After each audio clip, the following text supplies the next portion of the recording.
শ্রেষ্ঠ দুটি আমল, এই আমল দুটি প্রতিদিন সকালবেলায় সূর্য ওঠার আগে করতে হবে।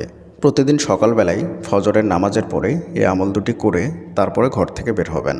এবং এই আমলটি আমার জীবনে বাস্তব এবং পরীক্ষিত সত্য আমল, যে আমলটা আমি নিজে করেছি এবং করার পরে ফলাফল পেয়েছি। আলহামদুলিল্লাহ, এই আমলটা করার পরে আমার সব ধরনের দোয়া কবুল হয়। কোনোটা একটু আগে কবুল হয়, কোনোটা একটু পরে কবুল হয়। আর এই আমলটি আল্লাহ তাআলা কোরআনের মধ্যে উল্লেখ করেছেন আমলের জগতে সর্বশ্রেষ্ঠ আমল। যাদের দোয়া কবুল হচ্ছে না তারা এই আমল দুটি করে দেখুন, ইনশাআল্লাহ 100% আপনার দোয়া কবুল হবে। শুধু দোয়াই কবুল হবে না, আপনার জীবনে যত ধরনের সমস্যা আছে সমস্ত সমস্যা ইনশাআল্লাহ দূর হয়ে যাবে। আজকের এই ভিডিওটি অনেক গুরুত্বপূর্ণ ভিডিওটি শেষ পর্যন্ত স্কিপ না করে শুনবেন। প্রত্যেককে বলছি, যাদের দোয়া কবুল হচ্ছে না বা যারা দোয়া করতে চান বা দোয়া কবুল করাতে চান তাদের অবশ্যই এই দুটি আমল জেনে রাখা দরকার। এই আমল দুটি জেনে রাখলে দোয়ার জগতে আর কোনো আমল জানার দরকার নেই ইনশাআল্লাহ। এই আমল দুটি করতে